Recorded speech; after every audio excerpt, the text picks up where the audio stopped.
Welcome to the Old Capital Real Estate Investing Podcast with Michael Becker and Paul Peebles. During this program, you will hear interviews with real-life successful investors who will share their stories and provide useful advice on how to acquire, finance, and operate apartment complexes. Now, here they are, Michael Becker and Paul Peebles. Welcome to the Old Capital Real Estate Investing Podcast. I'm your host, Paul Peebles, National Underwriter for Old Capital. And joining me today, as always, Michael Becker. Hey, Paul. Michael also with Old Capital, and it's the Loan Officer Roundtable. So we have Ricardo Hinojosa. Paul, how's it going? James Eng. Hey, Paul. Les Meisel. Hey, Paul. Dave Walls. Hello, Paul. All with Old Capital. Thanks for coming into the podcast today, guys. We appreciate everyone's input today, and we're going to talk a little bit about what's going on in the lending market. So I'm going to kick it over to James. And how are things going for this quarter, James? I think it was very interesting end to the year. I mean, a lot of transactions got done.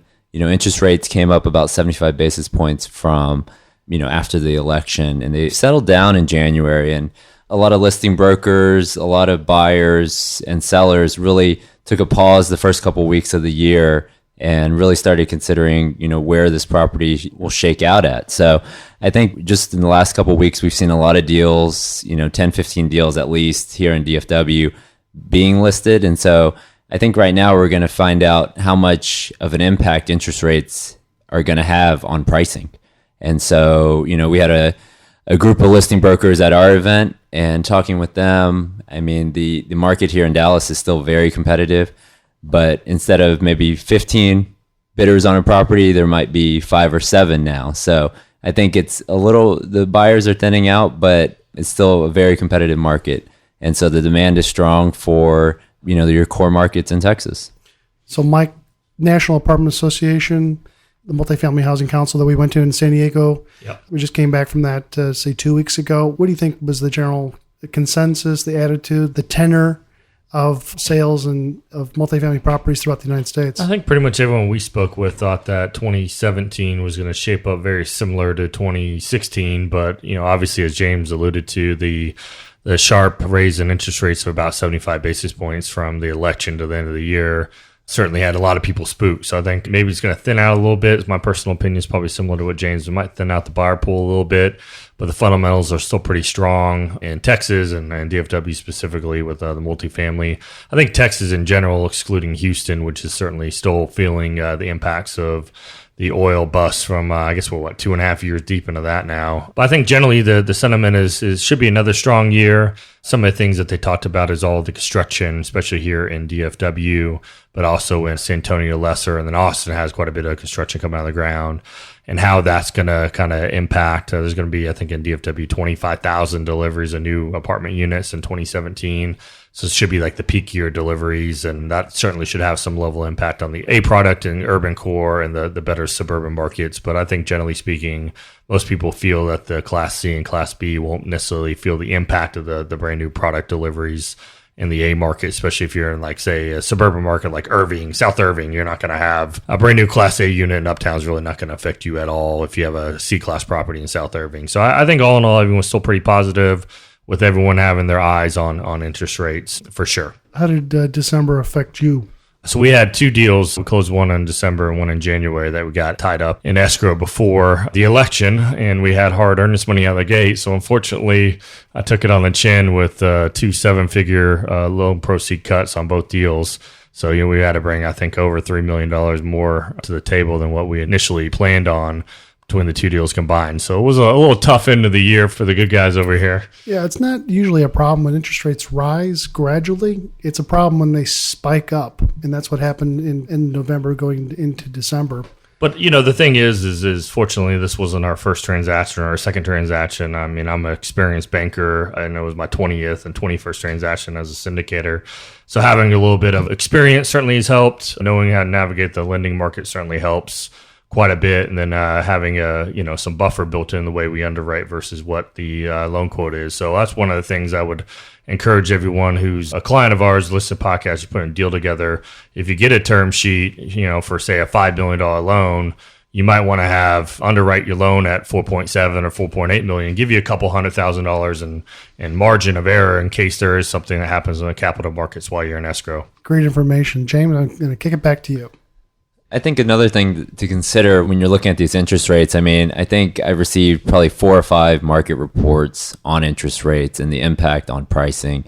And the funny thing is that a rise in interest rates is being built in because, Trump's new agenda around not only, the creation of, more infrastructure jobs, but then also the possibility of lower taxes. So those two things are driving investor returns on the 10-year Treasury higher. And so that expectation is really, should improve an investor's mindset, right? In terms of jobs, you have more jobs, you have higher inflation, so that should drive your rent numbers. So I think sometimes people think that just because interest rates are higher, you have a higher cost of capital, the pricing is going to come down. But there's an offset to that. So I think trying to remember that for investors when you start looking at these numbers and deals is that understanding not only why the interest rate is higher and having to accept possibly a lower yield, but maybe your longer term returns are better because of this new policy. James, I'd like to add to that. I think we've got to remember that interest rates are still historically low. So I think we've got to remind ourselves of that at the moment when we're doing deals, is that rates are still historically low and deals can still work as long as everyone does the numbers correctly and puts a bit of a buffer in there. I think we're okay. Yeah, and we do a lot of Fannie Mae long-term permanent debt non-recourse lending. And if somebody's going to lock in an interest rate at 4.7 or 5% or wherever the low is, I'm an old loan dog. I remember when home loans were 11, 12, 14, 16%, and the prime rate was at 21%. So when I hear these deals that everyone's bitching and moaning at 4.2 to 4.7 or 5%, I say lump it. I'd love to see the 4.75. If interest rates start to rise, and let's say they go to 5.5 or 5 3/4, and you want to take out a supplemental loan, or do you want to sell that property and the loan's assumable, you're going to have a loan out there that is competitive in the market. So, I love these low interest rates, even if they're 5, 6, 7%. They're great. Yeah, one interesting thing that came up on one of these articles also on interest rates was as these interest rates rise, it's becoming more and more difficult for people to actually purchase single family. So I think sometimes we think about multifamily and that's all we think about. But on the single family side, as these rates increase, less and less people are going to be able to buy that first house or second house. And so the demand on the multifamily side is still very strong. Well, I just want to say congratulations to the Old Capital team here. I think we did over $420 million worth of multifamily apartment lending in 2016. I think that was probably our best year that we had. So we try to do 1 out of every 3 apartment loans in the Dallas-Fort Worth, Austin, San Antonio market. So we've had a lot of success, and we appreciate all the listeners out there encouraging us to continue to do these podcasts and kind of listening about what's going on. We love to talk about the success stories. When you listen to the Old Capital podcast, we do talk a little bit about the success stories, but that would always be too easy. So we're going to talk a little bit about the trials and tribulations on some of these transactions that we've gone through. So we'll talk a little bit about that in a second. Anything more, James, to add? Yeah, I think one of the deals I can talk about was at the end of the year, in the fourth quarter, it's almost like a wave, right? So, first, second, third quarter, if you combine the volume of loans that these banks have to do, it's almost equal to the entire fourth quarter, right? So whether it's, people have allocations, they need to get deals done, it's just an artificial deadline that a lot of people have, getting a deal done by the end of the year. So when you're underwriting a deal and looking to close a deal in fourth quarter, you need to build in a little bit more time on the underwriting side and on the closing side, because the banks, they don't staff up an extra 5-10 underwriters just because it's December. And so we had a transaction where, it was going through the Freddie Small Balance program, and they literally had hundreds of loans trying to get closed the last 2 weeks of December. And the seller just was inflexible in their date. And what these guys did actually, the key principals came together and closed all cash at the date because it was a portfolio and it was a smaller property within the portfolio, and closed it all cash. But they still wanted the Freddie Mac program, and they still liked the 12-year with a step-down prepaid, non-recourse. And we got it done, a week and a half later at the same leverage and all that. But it just The key thing is liquidity also on some of these transactions, and being able to come to the table and make a deal happen if necessary. And we had other lenders that they could have went with, but they wanted the flexibility to take the deal down and move to non-recourse as soon as possible. What are you seeing for some underwriting guidelines? Any changes out there with Fannie Mae or Freddie Mac? I think on the underwriting, it's not necessarily anything that has changed dramatically. It's just that I think sellers are forgetting that you still have to cover on a 125. And the 125 debt service still has to be in place at close. And we can change some of the things to your budget. So if you're a new buyer and you want to, you're going to drop payroll, you're going to drop R&M, I think that's reasonable. And the appraiser can agree with you, but some of the things that are harder, such as utilities, you just can't go in there day one and change the utility structure. You're not going to start rubbing back day one. So some expense categories, they are more aggressive on and can be flexible on, but others, it's just going to be as is. And now I'm going to ask Ricardo a little bit about the Green Program for this last quarter. Tell us a little bit about your take on the Green Program. Definitely. So we've had a couple of, or quite a few transactions that I think in Q4 throughout the old capital team. And it started to gain some traction, I think, earlier last year. But what we found is tremendous benefit to the Green Program. So essentially what it is when you're going through the third-party reporting process, there's an additional inspection that happens, an additional engineer that comes out, inspects the property, and looks for opportunities to conserve energy, whether it be water savings, energy savings, etc. And they'll come back with a nice report, line item by line item, kind of highlighting where the opportunities are. And then the borrower has the potential to, get some savings, whether it be reduction in rate or maybe increased leverage by going through and taking advantage of those line items. So for example, a lot of our borrowers are going to go in and do water conservations anyway. We've talked about that on the show many of times. Now we can go in, replace aerators, replace toilets, and see a substantial savings in water.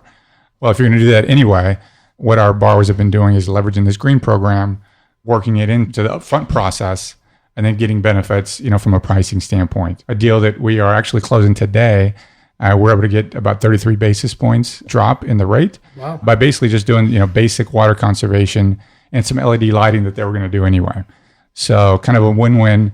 They're able to knock it out up front and get some pricing savings, directly from day one. And this is with Fannie Mae, isn't it, Ricardo? Fannie Mae Green Program, correct. So the Fannie Mae Green Program, there is a hook or so. One is that this $6,000 or $7,000, the cost of the report. So if it does find something, they will reimburse you the $6,000 or $7,000 of additional fees to do that report, correct? Correct. So the borrower pays for the report up front. So again, $6,000 to $7,000, depending on the size of the property.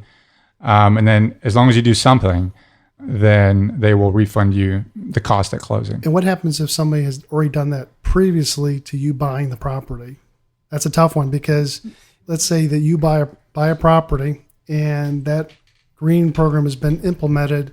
You may not be able to get that savings. So Paul or James or anybody here, why is Fannie Mae so excited about this Green Program? And this is something that's pretty new and recent to the marketplace. So why is this more and more of an emphasis for Fannie Mae? I mean, this is just my opinion. This is one of the green initiatives they've had for a while, and in order to incentivize people about it, their ability on interest rates and leverage. And so, I mean, there's been a lot of reports just on environmental impacts on greenhouse gases from across the world. So, I mean, I think this is one of the major things that you can impact it. And then also, I mean, this is something that whether you're looking at office buildings or retail or industrial, I mean, this is a thing it's a trend across all investment classes. I know they love the environment, but I think the real reason is they have a $30 billion cap they have to do every year, and that's set out by the regulators and the government. And if the property has affordable rents and is below average median income, certain percentage for the area, and or if they do this Green Program, it falls in the uncapped business, so they can do as much of it as they want without being affecting their cap, so they can do more and more deals. So they've really been pushing more and more to get every deal that's possible either be in affordable income brackets and or in the Green Program. Yeah, so we always try to do the Green Program if it is available out there. And just like what James was saying is that, and Ricardo, is that if you can get a 25 or 33 basis point reduction of your spread, which is one of the building blocks to the interest rate, then you can probably get some additional loan dollars into the property, because we still have to have a 125 debt coverage. And one of the things that Mike got hit with in his tough December was interest rates rose, debt service went up. So the cost of borrowing the money on the loan amount, and we still had that 125 debt coverage. So it's kind of like a teeter-totter, is that interest rates rise, debt service rises, but loan dollars are cut back. And so more additional equity dollars are needed. Dave? Yeah, another thing is with the Green Program, Fannie Mae will allow you to underwrite the potential 20% savings in the utilities upfront on your pro forma expenses, which can affect the debt service coverage ratio positively. So that's another thing to remember. Great insight. James, anything more to add on just different stuff? No, I mean, I think that's one of the things that, especially up front, especially when a lot of people call us and ask about LOIs and sort of timing. I mean, a typical third party might take about 2 to 3 weeks. The Green Report usually takes about 4 to 5. So make sure you build that time in, because you're really having to submit the deal once you have all the reports in. So, okay. Any other positive things that happened over the quarter for everybody to understand? Just to capitalize on something that James said, with the getting harder to buy single-family homes, I'm seeing a lot of activity in mobile homes and RV parks. Okay. The acquisition and purchase of those, there seems to be, if you can't get that first home, that's an option. So we're seeing a lot of activity. We'll be closing one in just a couple of weeks that is a mobile home just outside of Dallas. So I think that's one of the alternatives, and I think we're going to see some activity there. Larger mobile home parks are almost like broken slot machines, because it's just space, land space. So you have to have a nice facility, maybe a clubhouse, maybe something additional amenities to the property, whether it is paved streets or lights in the streets. But it really is land that you can make $400 or $500 a month in space rent. So Fannie Mae does do mobile home park lending, and so some of the local banks and credit unions. So we definitely like mobile home parks. So if you have a mobile home park out there, go talk to the king of mobile home park lending, Les Meisel. Great title, thank you. Trailer Park King of Texas, right? And another one, thank you. All right.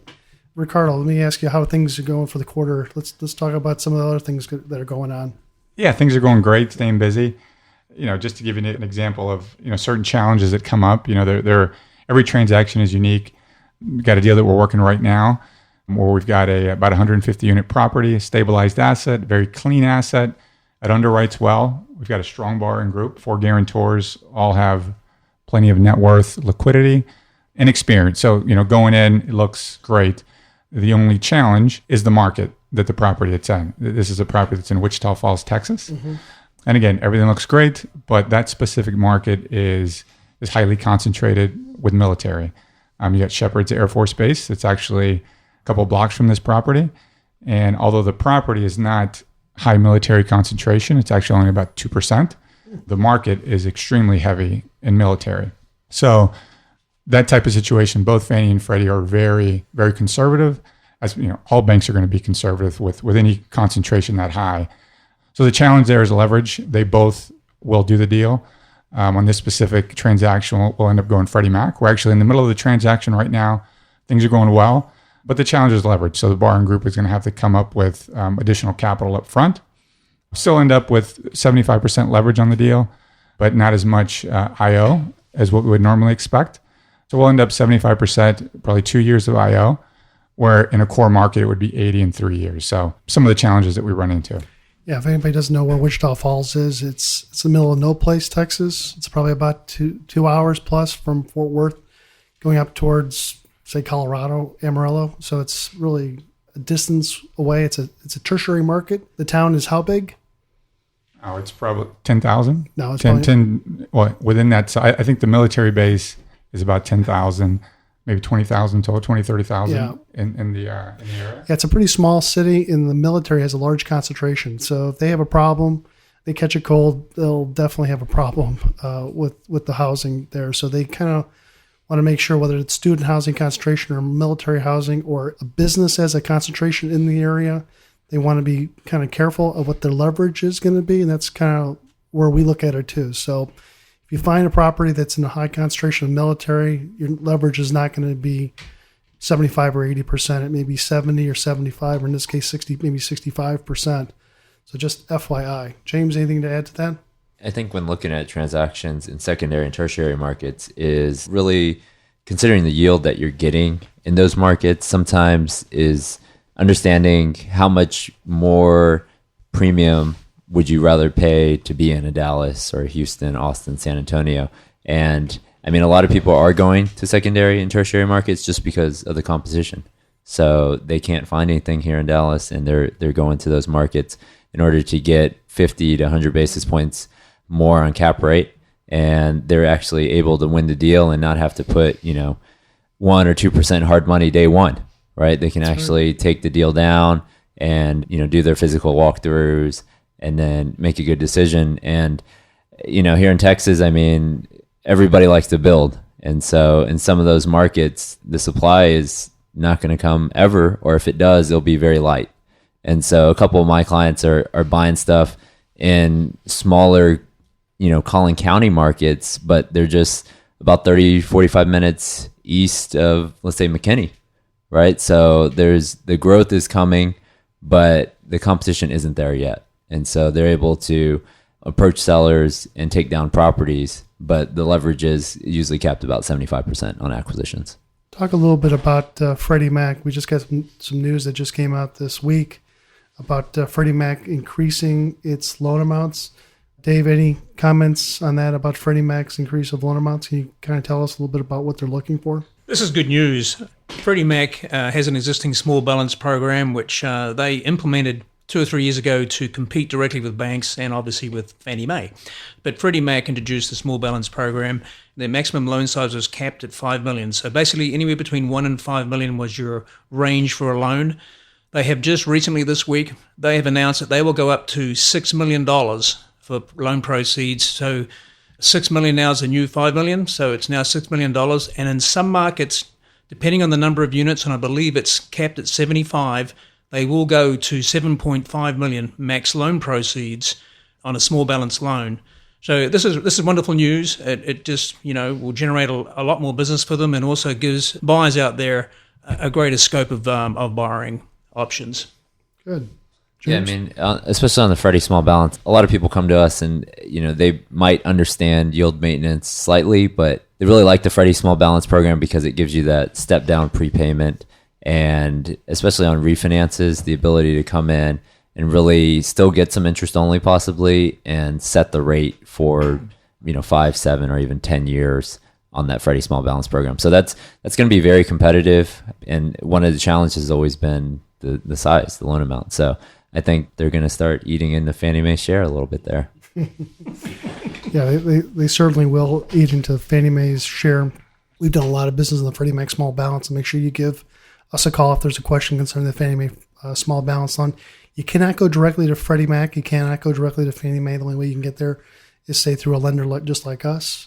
And we kind of have all the education about exactly what it's going to take to put a transaction like that together. So, I've closed 4,000 transactions, and the team has closed lots of transactions. And so I can't think of a better source of multifamily, of a roadmap that we've put together than coming to Old Capital and using our resources in our knowledge base. So again, keeping the theme that there's always a trouble transaction out there. Let's kind of talk a little bit about trouble transactions, because those are the ones that we kind of learn the most about. The easy ones are easy. Those just get done. Everybody thinks that those are easy to put together, but we do a lot of transactions that have some hair on it. A lot of transactions that when we get into the deal, they become more difficult. So I kind of want to keep with that beginning comment about, let's talk some about some learning transactions, James, any other learning transactions on your side? I think there's another transaction here in December that we closed, and the initial underwriting was fine. They were going to do an acquisition at 75%. And, once we got into it and the appraisal came in a little bit short on the deal, the banker said, well, this was a local bank. They said, well, does the borrower own anything else in his portfolio that maybe he could cross collateralize? Mm-hmm. And so he had a couple other properties that were free and clear, and he was comfortable holding those properties long term. And that was a way to get the leverage needed for an acquisition, And then once that bank loan allowed us to acquire the property, he would improve the operations of that property and then be able to refinance into a stabilized loan. And so he didn't have the cash at the time, but that way gave him a way to leverage some of the equity that was already built into his portfolio. So some banks are better about this, but really understanding the key principles in the deal and understanding what other assets are available besides just cash into the deal, because that deal would have not happened. So he had gone direct to a bank and the leverage was 10 to 15% lower. And so when we came into the picture, he needed that higher leverage to make the deal work. And that's one of the things, really having an experienced banker on your side to really understand your personal financial statement up front. So a lot of times we'll ask you for either personal financial statement or tax returns to really understand your story, so that once we understand that, then when you're in a transaction, we know, what levers to pull in order to get the deal across the finish line, depending on the situation. Great information. Ricardo, any trouble transactions that you can think of? Yeah, so I wouldn't call them troubled, maybe with some definite challenges. One that we just recently closed, small property, 50 units, a suburb of New Orleans, Louisiana, and 3-building property. The challenge came up, and this was towards the middle of the underwriting process. We found out is that one of the 3 buildings was not conforming to multifamily zoning. So 2 of the buildings were zoned for multifamily, but for whatever reason, this was an asset built in the early 60s. One piece of land was not zoned correctly. So it had been an approved, non-conforming asset with the city. The challenge was really timing, because we knew we would be okay. It was, getting the right boxes checked within the allotted amount of time that we had with the seller. So essentially what the lender needed, and this was Freddie Mac, the lender needed written okay from the city that yes, that long term, if something were to happen, they would allow the current ownership group to go in and build again, even though that piece of land is not zoned for multifamily. Yeah, it's called rebuildability. So, but you got it solved, right? We got it solved. It took about an extra week, but it was within our time. Didn't have to extend anything. But with a small town, it was a secondary market called Slidell, Louisiana. It's not always easy getting folks at the city to kind of move for you. So we had to have the bar actually go sit in the office and get the right paperwork signed and done. So some of those small towns can be challenging, no doubt, but you got a 30-year amortization on that deal? Exactly. Yep.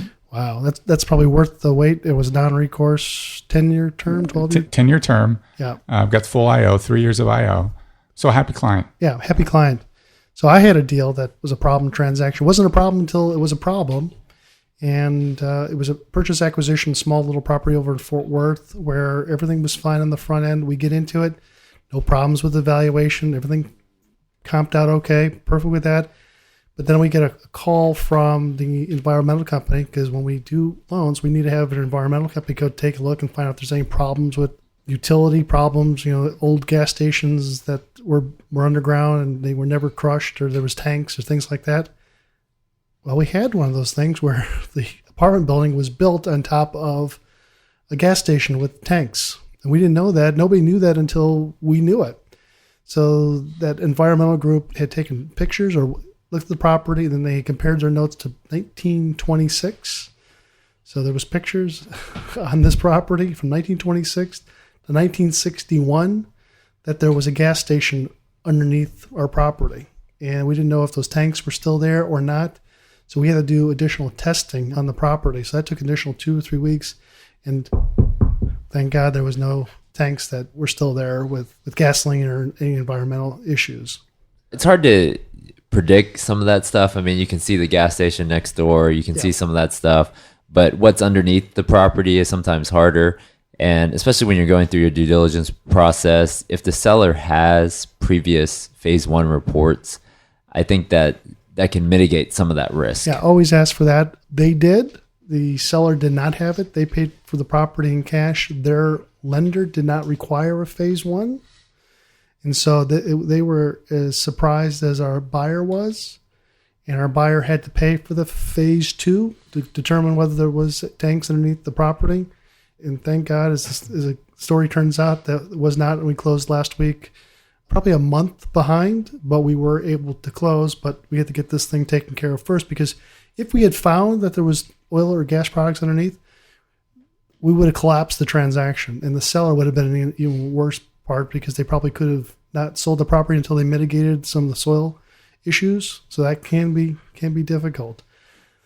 Unusual transaction, but I throw out those unusual transactions. We don't come across that too often. Dave, any unusual transactions in your boat? We don't want to bore you to death, but I have another EPA story, and this is a sort of a similar thing to what happened to Paul on his previous story. We had a property down in Texas here, where it was, once again, it's sized up beautifully with the lender. Appraisal was fine. Everything was fine. Condition report was fine. However, the EPA revealed an existing dry cleaners, which is adjacent to the property. So to cut a long story short, they wouldn't move forward unless a phase 2 was done. Now, a phase 2 is a more detailed inspection than a phase 1. It can cost a lot of money, and it can kill a deal, because one of the risks with the phase 2 is not only will they be exploring what was found in the report, but they can also find new items which weren't there originally. So it can cost everyone a lot of money. So they wanted a phase 2 done. So the owners of the property and the realtor were very helpful, and they found that an existing report had been done. So we found that. There were two things that happened. Number one is the existing report also had another item on there, which is an old gas station. So we had to decide whether we go with a phase 2 and run with that, or whether we run with this existing report and argue it out and get the deal done, and hopefully everything works out. So what we did in the end was we decided we would use the existing report, and we got an existing engineer involved, and he felt the numbers were fine with his existing report. However, the engineer that did the first report, the new report, disagreed. So we ended up, the deal stood still. It wasn't going to go anywhere. So Old Capital, we came in, and I got the old engineer and the new engineer together. They came to an agreement. The issue was resolved without any further cost to the borrower, and it closed on time. So that's what we do. You know, sometimes we have, whether it's a survey issue, a title issue, an environmental issue, Old Capital will step in and will orchestrate a solution that ultimately, is beneficial to the borrower and the seller. Yeah, these transactions have sometimes hundreds of thousands of dollars on the line. So if there's something that comes up that we cannot resolve, people can lose their money. So have a team like Old Capital on your side to kind of help you through this transaction.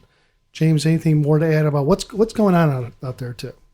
Yeah, I think on the environmental issue, it's a very sensitive issue also with sellers, because on those phase 2s, if you find something and the buyer backs out of the deal, that seller now has to, present that information because it's out there.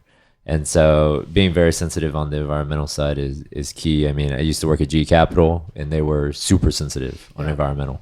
So I understand that from that regulation standpoint. And why is that? Why are they super sensitive on environmental concerns? Most of these loans that we're doing are $5, $10, $15, $20 million deals, but these banks' balance sheets are much larger. Mm-hmm. And they don't want one small deal to, have the liability and bring down an entire bank. Yeah. You got to remember too that these agency loans, whether it's a Freddie Mac or a Fannie Mae, they're sold as mortgage-backed securities. So therefore, there cannot be any weakness or anything that could be a liability in the future. It has to be a clean package. As these mortgage-backed securities, they're traded on Wall Street, and they're AAA usually, and they cannot have any hair on them. So that's one of the big reasons why an environmental issue will shut a deal down unless it's fully resolved, and we can help with that. Good.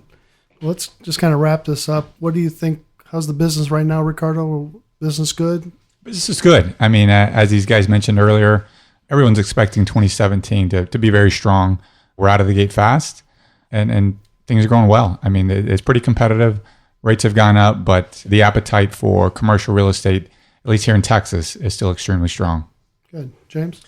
Yeah, I think it's still strong. And especially here in Dallas, the demand aspect is really driving the rent growth. So, in the past couple of years, you might have gotten 6%, 7%, 8% rent growth year over year, depending on the property and submarket. But now, almost everybody expects that to cool down to closer to normal 3% to 4% rent growth, which is still strong for DFW. Mm-hmm. I just think there's a real general encouragement for growth across all aspects of the business, which is only going to help multifamily in what we do. Sure. So kind of back to what James mentioned about rent growth. I mean, all submarkets, all properties aren't created equal. I think a lot of the slowing of the rental rates, from what I read, all the same market studies that James does, and is going out and networking with brokers and talking to other owners. A lot of that's going to be at the top of the market. So the Class A product, the rent growth is slowing, if not offering concessions, just due to the 25,000 new units coming along in DFW, for example. So that is really where I think on aggregate it's going to slow. I think the well-located suburban, better B and C product is going to be disproportionately the beneficiary of the rental rate growth going forward. So I think that's a lot of what we do. So I think all our borrowers are pretty well positioned going forward, as long as you're in good markets, not in the hood, got good product, and the older B and C stuff. They just aren't making it anymore, and the demographic wave is coming. And as I think it was James that mentioned earlier, the rise in interest rates, I mean, while that might have some potential impact on cap rates, it also is going to affect affordability on housing. And if you have a long-term fixed rate loan in place, really your operational day-to-day is not going to really be impacted by rising rates. So as long as you don't plan on selling it, it really shouldn't hurt you. And if anything, it will benefit you by increasing the renter pool and further strengthening your rents. And you're right. Markets are different across the United States, and especially in Texas. We've heard down in Houston, where there's really not a lot of construction going on, or not a lot of new construction going on, that we have 2-3 months of concessions right now? Yeah, well, Houston, from what I can tell, especially the western part of town and the northern part of town is really kind of the new areas, which is closer to like the energy corridor, while the energy jobs used to be, I guess, or still are. It's not as many as they used to be. That's where the supply was concentrated. So like in Katy, for example, we were looking at some deals down in Katy. They're giving 2.5, 3 months worth of concessions. So in Houston, they had about the same number of apartments under construction as they had in DFW, which is peaked earlier. So now they have, say, 10 or 12,000 units left to go. So those are all going to deliver over the next, say, 12 to 14 months. And when they deliver, there's nothing behind it of note. So their supply problem is going to work its way out so long as Houston doesn't totally implode. So I think that, that's an area we're looking at. My company, SPR Advisor, we're looking at Houston a little bit as a contrarian play. I'm not sure I'm going to pull the trigger or not because it scares me to death. But, going down there, I think the thesis of that makes some sense. Now, lending in Houston is a lot more difficult than it is in Dallas. So to try to go get a loan on a Fannie Mae loan, it's what they call a pre-review market. So the lenders that are only delegated to, say, 65% leverage versus, say, in Dallas and most places across the country, they can go up to 80 without having to go get waivers from Fannie Mae. So that's going to certainly impact your ability to get debt down there. But, that is certainly, all markets aren't created equal, as you mentioned, and certainly all submarkets are not created equal. So make sure when you guys are looking at this, real estate, and in particular multifamily real estate, is hyper localized. So make sure you have a good understanding of what's going on in your direct area, the employment drivers, is there new retail coming up, crime, all those things matter. They certainly do. And when some people think that's cheap in this area, so people from California say, boy, it is cheap up in Wichita Falls. Let me buy a lot of it. Dallas market, those buyers are not dumb. So don't think you're buying something cheap. Well, other people will say that's pretty damn expensive. Yeah. Cheap and low price are two different things. So, it could be a low price, but not cheap, because when what's old Warren Buffett saying, when the tide goes out, you see you swimming naked. So, just because it's low price doesn't mean that it can't go lower when you hit some economic turmoil. So again, one of the things that I try to pound the table on, figuratively and literally there, is that you focus on location, focus on quality areas. Don't buy in high crime areas. Make sure you have the capital set aside in the loan, fix it up, give a good product, get good management. You do those principles, good market or bad, you should be able to make money. Dave, anything more to add? Any words of encouragement to people? Once again, don't get too fixated on interest rates. Yes, they've gone up a little bit, but they're still historically low. If you do your homework, and as Mike just mentioned, do your due diligence on where you're buying the property, schools, employment, what's your competition. If you do all that homework properly, whether the rate's 4.9 or 5.125, who cares? The deal's going to work and you're going to make money if you do your homework up front. So I think it's going to be another great year. A lot of positive reaction out there at the moment. So once again, I think 2017 will be another good year for multifamily. Just a couple comments on Houston real quick. I mean, just looking at some stats here, just in the last 4 or 5 years, they put up 55,000 new units, and right now they're going to deliver another 20,000 this year. And so the rent growth is already negative in Houston. There's no doubt about it. So just really understanding where you're making your bet in Houston. I mean, as we saw last night, don't count Houston out quite yet. Right. So it's always last night was the Super Bowl. Yeah. Sorry about that. Yeah. Super Bowl was in Houston last night, and a lot of people could counted, Brady and those guys out at the third quarter. And so Houston's going to be on the map, and there's no doubt about it. So the population growth is there. The jobs will come back. And so pick the right spots in Houston, though.